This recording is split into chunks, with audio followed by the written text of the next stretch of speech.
In Dutch, we have the expression, whoever's not strong should be smart. Well, us pianists with small hands, we need to be quick and we need to be flexible.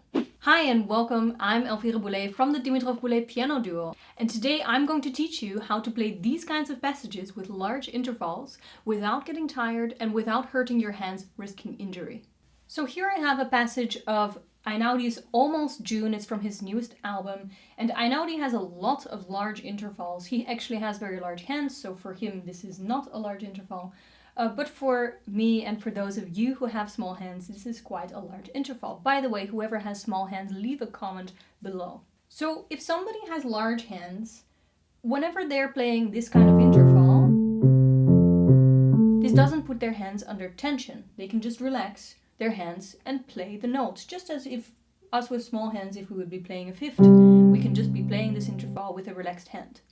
Now, when you have small hands, and this is a large interval for you, basically what you're doing is you're stretching your hands to their maximum capacity for the amount of time that you're practicing. So sometimes this can be 10 minutes, 15 minutes, even half an hour. You're basically doing just this. Now, I dare you, try to do this. Stretch your hand to its maximum capacity and just sit around for 10 minutes. See how you feel. So without basic technique, basically what you're doing is just stretching out your hand as far as it goes for as long as you're practicing. And that honestly makes your hands tired, but it's also risky for getting injuries. So let's take a look at what you should be doing. Now, first off, we need to be fast. So what we need to do is we need to at some point stretch our hands to try to catch this interval, right? But we need to make sure that the stretch lasts as short as possible. So what I see most people doing is they try to catch it, they try to put their hand into a position, and they try to stay in that position. That's how a lot of people learn to play piano, to put their hands into a fixed position and to play your notes. Well, actually, a good piano technique is not like that, and especially if you have small hands, you're going to need to learn how to move your hands and not stay in one fixed position. So when you let go of the idea of a fixed position, there are 3 notes that we have to catch and 3 different movements that we need to make with our hands and our wrist. So in this passage, our first note is the F, our second note is the C, and our final note is the A. Instead of trying to stretch your hand to its maximum to try to stay into a fixed position with your hand, we want to be always having the moment of stretch as short as possible. So we want to be relaxing our hands for as long as it's possible. I want to make my hand very small here at the beginning because I only need to be catching the F. After that, our second note, we're already moving our hands with the idea that we're going in this direction because after this C, we're going to catch the A. So once again, we have our first note, our F. Make sure that our hand is not in any way stretched because that will result in tension. We need to make our hand very relaxed and very small. Then, second note we're going to catch. You see already my hand moving because I'm anticipating that I'm going to need to stretch to that A. And then the final note is the A, which is going to require a little stretch. This is putting my hand under a little bit of tension. So we want that moment to last as short as possible. We play the A and immediately relax our hand. After that, we need to go back. So we stretch again to the C, and after that, we need to stretch back to the A, stretch back to the C, stretch back to the A. As I'm showing it now, I'm showing it, of course, very slow and very extreme in the movements.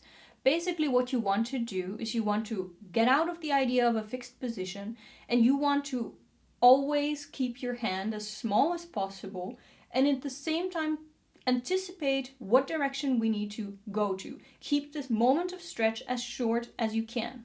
That's why I say you need to be firstly very fast because, of course, if you can just keep your hand like that and play your notes, you don't need to be as fast as when you keep on closing your hand, making it small in order to relax.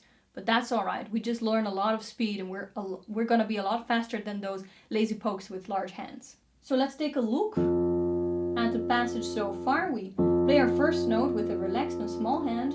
We play our second note anticipating that we need to go that direction, so we are already moving our wrist that direction, keeping the stretch as short as possible, trying to relax in between.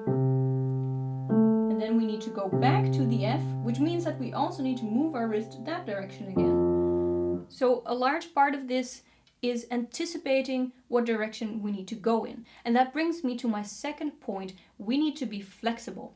As you were already seeing perhaps, is my wrist is kind of acting like a hinge to help my hand and fingers move in the direction that I want. Right now my wrist is pretty straight, but playing the second note, the C, my wrist is moving to the right side because I know I need to move with my fingers and hand to the right side.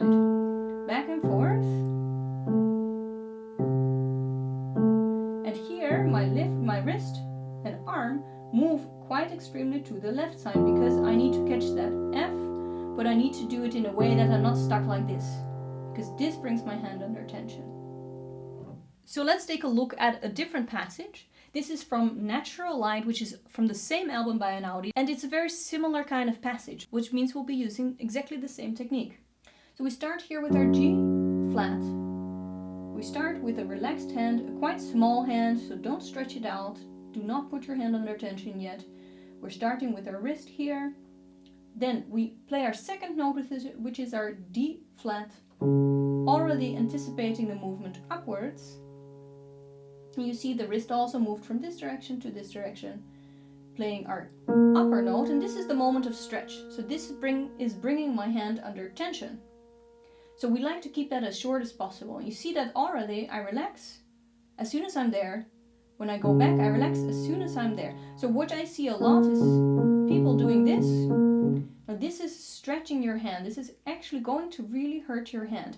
And while you're involved in practice, you might not notice so much, but when you finish practicing, you might actually feel that you have sore hands. Well, that's because in this moment, you're putting your hands under tension. So remember to make your hands smaller, relax it. Make your hands smaller, relax it. Just this little movement of, instead of keeping it here, which puts my hand under tension, just to relax it slightly, put it a little closer, already relaxes that hand. And the same here, the thumb, I just move it a little bit here.